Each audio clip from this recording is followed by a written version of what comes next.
हम जूट की ट्रे बना रहे हैं। ऑफ कोर्स हमें एक जूट थ्रेड चाहिए होगी और हमें कुछ इस तरह से मार्किंग करनी होगी ग्लू स्टिक से only on one side, and वहाँ पे हमें उसे फिक्स कर देना होगा ताकि वो स्ट्रॉन्ग रहे। उसके बाद हमें सिर्फ बॉर्डर्स पे ग्लू स्टिक को यूज़ करना है। ध्यान रखें आप प्लीज़ अपनी क्राफ्टर स्मार्ट बुद्धि लगा के पूरी ट्रे ग्लू स्टिक से ना बनाए, because that can cause severe damage to all your hard work. तो कुछ इस तरह से आप फेविकॉल यूज़ करें, and then on the borders आप उसे सपोर्ट देने के लिए ग्लू गन के ट्रायंगुलर शेप में हाफ ट्रायंगल का बेस उड़ा देंगे तो हाफ ट्रायंगल हो जाएगा। कुछ उस तरह से आप शेप बनाए ग्लू स्टिक से एंड उसे खाली कॉर्नर्स पे चिपकाए, बाकी की जगह पे आप फेविकॉल यूज़ करें एंड उसके थ्रू कुछ फिंगर्स अपनी थंब और फर्स्ट फिंगर को यूज़ करके उसे स्टिक करते जाए। That will help you give support कि आपकी वो जो थ्रेड है वो वहाँ पे रहे। इसी प्रोसेस को आपको टॉप पे रिपीट करना है। जब आप सेकेंड लेयर दे रहे होंगे तो वो जूट की रॉड के जूट की जो थ्रेड हमने ऑलरेडी लगाई है उसकी ऊपर से देना है। वंस यू डू दैट वहाँ पे आपको फिर से एक हॉरिजॉन्टल लाइन भी बनानी है। यस, ऐसे हैज़र्ड्स आपके साथ भी हो सकते हैं, ये ना हो उसके लिए आप ये जो जूट वाला पूरा रोल है उसे बॉटम साइड पे रखें। ऑफ कोर्स मुझे ये वीडियो बनाना था और मुझे आपको ये व्यू भी दिखाना था, तो इसी वजह से इट्स ओके, मैं इतना हैंडल कर सकती हूँ, बट आप लोग उसे नीचे रख के कंटिन्यूसली में कर सकते हैं। सो बेसिकली ऑफ कोर्स हमारे पास इस वीडियो में कोई ऑडियो डालने का ऑप्शन नहीं है बिकॉज यूट्यूब हमें फिर कॉपीराइट दे देगा, तो आप लोग मेरी वॉइस के साथ एंजॉय कीजिए। इधर मैंने एक क्लोजअप भी डाला है कि आपको कैसा हाफ ट्रायंगल बनाना है on the second layer also, जिससे कि आपका जो थ्रेड है वो सपोर्ट में रहेगा और वो वहीं पर रहेगा, स्टिक नहीं होगा। आपको ये कंटिन्यूसली प्रोसेस रिपीट करना है सेकेंड लेयर पे भी। नाउ थर्ड लेयर पे आपको हो सकता है ज़रूरत पड़े ग्लू गन यूज़ करने की और हो सकता है ना पड़े, डिपेंड्स कि आपकी ट्रे का थिकनेस क्या है। मैंने यहाँ पे 14 बाई 16 की ट्रे ली है जो मैंने खुद कस्टमाइज़ करवाया मेरे क्लाइंट के रिक्वायरमेंट्स के लिए।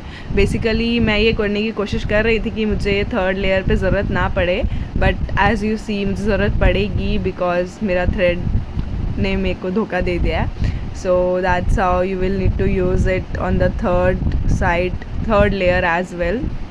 तो वही सेम प्रोसेस यूज़ करके आप उसे थर्ड लेयर पे भी लगा सकते हैं और वापस स्टिक करने के बाद सेम आपको फेविकॉल यूज़ करना है and you have to keep repeating it on all the 4 sides. इसमें क्यों हम फेविकॉल यूज़ कर रहे हैं बाकी की जगह पे? So the reason is glue stick जो होती है ना वो प्लास्टिक होती है ऑब्वियसली, एंड जो हमारा जो थ्रेड है जूट का it's very delicate, it's very thin, because thin होगा तभी उसमें टेक्सचर आएगा जो हमें एग्जैक्टली जूट ट्रे का चाहिए। सो व्हाट हैपन्स कि हम जब ग्लू गन से पोर कर रहे होते हैं तो वो उतना इवनली पोर नहीं होता है, और फेविकॉल से क्या होता है कि when you are spreading it तो फेविकॉल एक टाइम के बाद मैजिक दिखाता है और वो गायब हो जाता है। And so that's the reason कि हम ये ग्लू गन पूरे में नहीं यूज़ कर रहे हैं और हम फेविकॉल यूज़ कर रहे हैं। उससे वो एक इवन टेक्सचर बना रहेगा हमारी पूरी ट्रे में और ऐसा लगेगा किसी प्रोफेशनल ने या फिर हमने रेडीमेड ख़रीदी है। Basically that's how you will be adjusting the thread जो मैंने रिसेंटली किया था। सो वो करने से क्या होगा कि आपको एक परफेक्ट स्पेस पता चलेगी आपकी जो ट्रे की थिकनेस है उसकी। सो उसके हिसाब से आप अपना जो बॉर्डर लाइन्स है वो एडजस्ट कर सकते हैं। मुझे यहाँ पे टॉप पे 3 लेयर्स लग गए हैं and then you can just continue with the same procedure on the corners. It will help it stay perfect and stiff. उसके बाद आपको यही चीज़ रिपीट करते जाना है continuously on all the sides. ये क्लिप यहाँ पे मैं फास्ट फॉरवर्ड कर रही हूँ बिकॉज ये काम करने के लिए आपको बहुत बहुत बहुत सारा पेशेंस चाहिए। एंड हियर वी कम, ये लास्ट क्लिप है बट प्लीज़ डोंट थिंक कि वो मैंने कुछ ही सेकेंड्स में कर दिया है। Of course this video was like almost 30-40 minutes long. आपको उतना पेशेंस चाहिए होगा अगर आपकी 3 इंचेस जितनी बॉर्डर है और आपकी जो थ्रेड है वो 1 mm से भी थिन है। एक्चुअली नहीं 1 mm से थिन नहीं होगी but still it feels like that, right? And here you need to apply good amount of Fevicol towards the end so that it just sticks perfectly, and you can just leave it like that for like 24 hours untouched and your jute tray will be ready.